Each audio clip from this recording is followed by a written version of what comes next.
Is it racist to criticise the Palestinians as the world's most tiresome crybabies with a bogus cause and a plight that's entirely self-inflicted? I bet it is. I wouldn't be surprised if it was against the law in certain European countries, but I'm going to do it anyway because somebody has to. And I realise I'll probably lose a few friends with this video, but that's okay. Friends like that I can do without.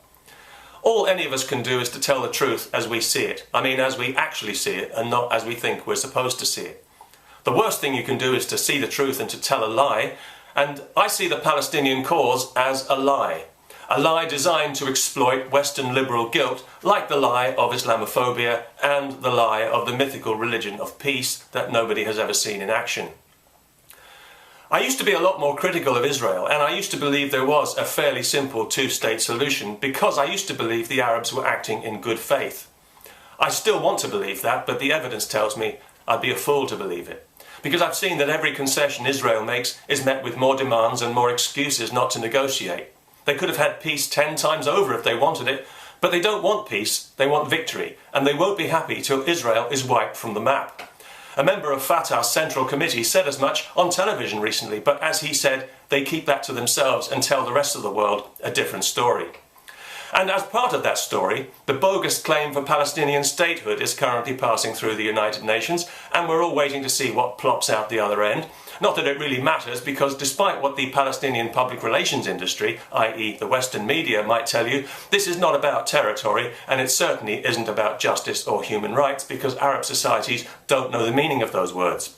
It's about Jew hatred as mandated by the Quran and as preached in the mosques and taught to the children in Arab countries day in and day out, generation after poisoned generation. The Arabs don't hate Jews because of Israel, they hate Israel because of Jews. The situation in the West Bank and Gaza exists because 45 years ago, several Arab countries attacked Israel unprovoked with overwhelming odds because it was a Jewish state. If it hadn't been a Jewish state, they wouldn't have attacked it.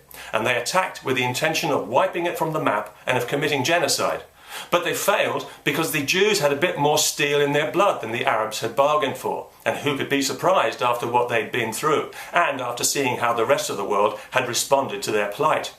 Large numbers of Jews could have escaped the Nazis if they'd had somewhere else to go, but other countries wouldn't let them in.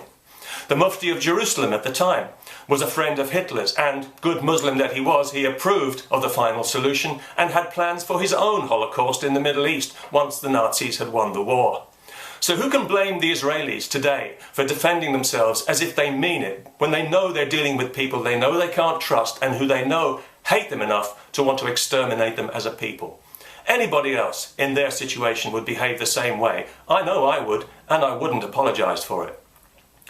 Israel is surrounded by enemies. Peace is more in their interest than in anyone else's, which is why they keep making concessions. But it's not in the interest of the Palestinian leadership. Peace is the last thing they want.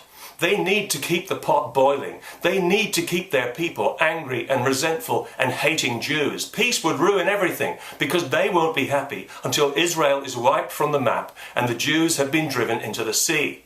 If they really believe that's going to happen, they're insane. And if they don't really believe it, they're even more insane, wouldn't you say? And all you good-hearted Western liberals who keep banging the drum for the poor Palestinians, I sympathise with you because you're doing it for the right reason.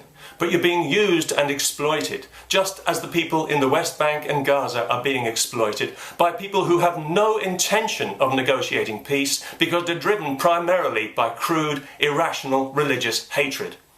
When you protest for Palestine, you know you'll be in the company of people calling for Jews to be gassed. Do you think that's an accident?